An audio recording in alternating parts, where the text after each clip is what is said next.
ଡାକ୍ତର କୃଷ୍ଣ କେଶବ ଷଡ଼ଙ୍ଗୀ ଆଜି ମୁଖ୍ୟ ବକ୍ତା ଭାବରେ ପଣ୍ଡିତ ରଘୁନାଥ ମିଶ୍ର ପାଠଚକ୍ର ଆୟୋଜନ କରାଯାଉଛି ଯେଉଁ ସାଧୁ ଗୌରେଶ୍ୱର ମହାବିଦ୍ୟାଳୟର ସଂସ୍କୃତ ବିଭାଗ ପକ୍ଷରୁ ସେଥିରେ ମୁଖ୍ୟ ବକ୍ତା ଭାବରେ ଯୋଗ ଦେଇ ମୁଁ ଆନନ୍ଦ ବ୍ୟକ୍ତ କରୁଛି ଯେ ଏଭଳି ଏକ ସାଧୁ ଉଦ୍ୟମ ଯାହା ପ୍ରତିବର୍ଷ ଆୟୋଜିତ ହେଉଛି ଏବଂ ଇଏ ଆଧ୍ୟାତ୍ମିକତା ସହିତ ବୌଦ୍ଧିକ ଜ୍ଞାନର ପ୍ରଚାର ପ୍ରସାର ପାଇଁ ଏ କାର୍ଯ୍ୟକ୍ରମ ବେଶ ଫଳପ୍ରଦ।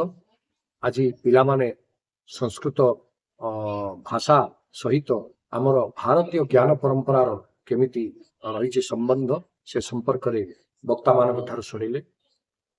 ଆମ ବକ୍ତବ୍ୟରେ ମଧ୍ୟ ଆମେ ସଂସ୍କୃତ ଭାଷା କିଭଳି ଭାରତୀୟ ଜ୍ଞାନ ପରମ୍ପରାର ମୂଳ ଆଧାର ତା ସମ୍ପର୍କରେ ଆଲୋକପାତ କଲୁ ଏବଂ ବିଭିନ୍ନ ଉଦାହରଣ ମାଧ୍ୟମରେ ଯେ ସଂସ୍କୃତ ଭାଷାକୁ ଛାଡ଼ି ଭାରତୀୟ ଜ୍ଞାନ ପରମ୍ପରାର କୌଣସି ସତ୍ତା ନାହିଁ, ତାର ବିଚାର କରାଯାଇ ନପାରେ।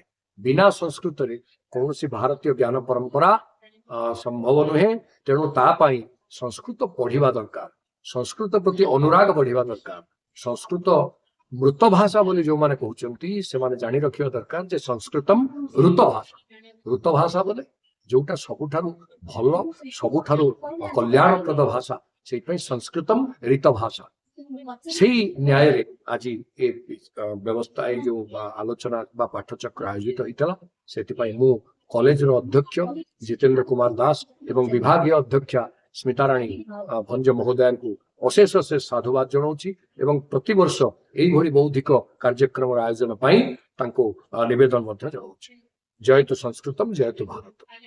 ମୁଁ ଡକ୍ଟର ଜିତେନ୍ଦ୍ର କୁମାର ଦାସ, ସାଧୁ ଗୌରେଶ୍ୱର ମହାବିଦ୍ୟାଳୟର ଅଧ୍ୟକ୍ଷ। ଆମର ଆଜି ସଂସ୍କୃତ ବିଭାଗର ଯେଉଁ ଚର୍ଚ୍ଚା ସତ୍ର ଆୟୋଜନ ହେଲା, ଏଥିରେ ବହୁ ବିଶିଷ୍ଟ ବକ୍ତା ମାନଙ୍କର ଉପସ୍ଥିତି ନିଶ୍ଚିତ ଭାବରେ ଆମକୁ ଗୌରବ ମଣ୍ଡିତ କରିଛି। ବିଭାଗର ଛାତ୍ରଛାତ୍ରୀ ମାନେ ବିଶେଷ ଭାବରେ ଉପକୃତ ହେଇଛନ୍ତି। ବହୁତ ଗଭୀର ଚର୍ଚ୍ଚା ହେଇଛି, ବିଷୟ ଚୟନ ମଧ୍ୟ ଠିକ ହେଇଛି। ସେଥିପାଇଁ ଆମ ବିଭାଗୀୟ ମୁଖିଆ ଶ୍ରୀମତୀ ସ୍ମିତାରାଣୀ ଭଞ୍ଜଙ୍କୁ ମୁଁ ଧନ୍ୟବାଦ ଦଉଛି ଏବଂ ଆଶା କରୁଛି ଏ ମହାବିଦ୍ୟାଳୟ ଆହୁରି ଆଗକୁ ବଢିବ।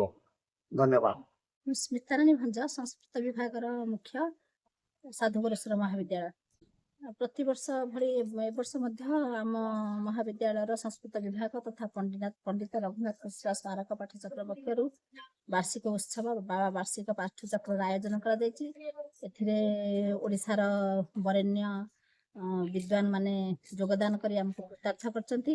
ସେମାନଙ୍କ ମଧ୍ୟରେ ପ୍ରଖ୍ୟାତ ପ୍ରବକ୍ତା ଡକ୍ଟର କୃଷ୍ଣ କେଶବ ଷଡ଼ଙ୍ଗୀ ଏବଂ ଶ୍ରୀ ଜଗନ୍ନାଥ ସଂସ୍କୃତ ବିଶ୍ୱବିଦ୍ୟାଳୟ 2 ଜଣ ପ୍ରଫେସର, ଡକ୍ଟର ବସନ୍ତ କୁମାର ସାମଲ, ଡକ୍ଟର ପୂର୍ଣ୍ଣଚନ୍ଦ୍ର ପାଢ଼ୀ ଏବଂ ଆମ ଯାଜପୁରର ଜଣେ ବିଶିଷ୍ଟ ବିଦ୍ୱାନ ସଂସ୍କୃତ ସାହିତ୍ୟର ଅନୁରାଗୀ ଡକ୍ଟର ମଧୁସୂଦନ ମିଶ୍ର ଯୋଗଦାନ କରିଛନ୍ତି ଏବଂ ଆମ ମହାବିଦ୍ୟାଳୟର ଅଧ୍ୟକ୍ଷ ତଥା ଆମ ସଂସ୍କୃତ ବିଭାଗର ଉପଦେଷ୍ଟା ଡକ୍ଟର ଜିତେନ୍ଦ୍ର କୁମାର ଦାସ, ଯାହାଙ୍କର ପ୍ରେରଣା ଏବଂ ଯାହାଙ୍କର ସାହାଯ୍ୟରେ ଆଜି ଏଭଳିଆ ଏକ କାର୍ଯ୍ୟକ୍ରମକୁ ଆମେ ସଫଳ କରିବାକୁ ଯାଉଛୁ।